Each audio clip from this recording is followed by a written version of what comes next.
Tu es belle, tu es intelligente, tu es drôle, tu es gentille, tu es unique. Tu mérites l'amour et l'attention. Tu n'es pas trop, tu es juste là où il faut. Tu es précieuse, tu es un diamant, une perle, une rose, la création de Dieu la plus magnifique. Tu vaux plus que tu ne peux l'imaginer. Tu n'es pas une faiblesse, mais une force. Tu es créé pour aider, non pas pour être manipulé. Le monde a besoin de ta présence. Tu es unique et irremplaçable. Donc tu as de l'importance. Sache que tu as droit au respect et tu mérites que l'on t'aime. À l'égard des incohérents et des idées immobiles de certains gens, loin des raisons, loin des pensées, loin de la vérité, près de la réalité, l'obsession de surpasser l'être inexplicable. Quelle bravoure des femmes incomparables! L'idée d'être toujours le seul à pouvoir tout faire rabaisse la valeur des femmes raisonnables. D'être toujours le seul à apporter ce qu'il fallait. La femme peut aussi apporter la richesse de la sueur, baiser l'opportunité dans le monde des affaires et même encourager la vaillance dans le dur labeur. Soyez fiers d'être femme. Être femme n'est pas une déception ou être femme ne veut pas dire qu'on est destiné à être domestique. Disons à bas les sexistes. Vous êtes toujours là pour critiquer la femme parce qu'elle a donné le fruit à Adam. Mais le serpent qui était bien l'auteur de cet acte était-il féminin ou masculin? Et jamais vous n'avez remercié la femme pour avoir donné naissance au sauveur de l'humanité. Est-ce bien de négliger les qualités de la femme pour prioriser ses défauts? Non.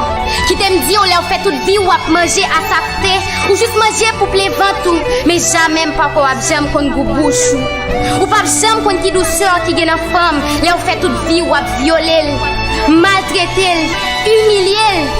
Li normal pour Haïti handicapé cause toi zoko ta prend calotte, li là pour laver, passer, faire manger comme récompense ou bail yo matlotte. Non, c'est pas ça que mérité.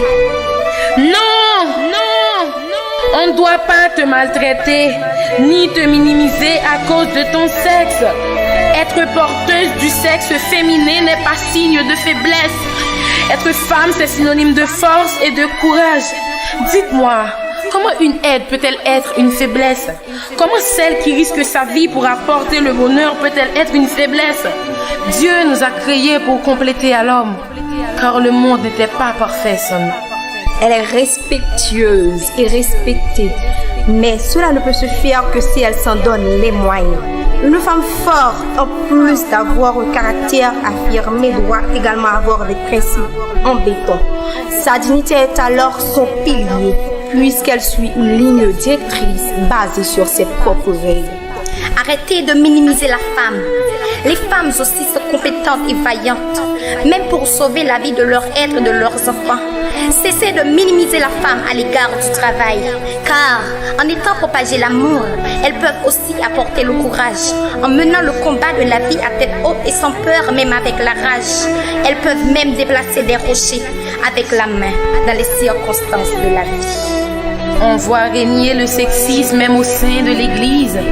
Mais Jésus était mort pour nous aussi. Nous avons nos rôles et nos valeurs dans l'Église. Ruth, Esther, n'étaient-elles pas des femmes? Pourtant, elles ont accompli des exploits, libéré leur peuple.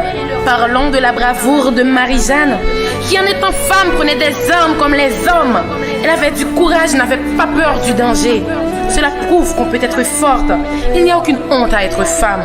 Prenons maintenant la soutenance de Claire Heureuse, qui auprès de son héros était une aide indispensable. Une femme, une vraie, avec de l'intelligence, d'un amour ferme et d'un support inconditionnel. Alors, rejetons l'idée que la femme est un être bourré d'orgueil.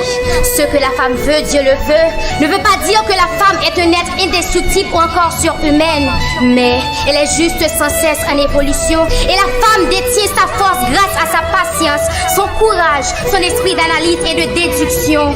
Et elle a justement ces qualités qui lui permettent d'avoir une vision juste et réaliste des choses.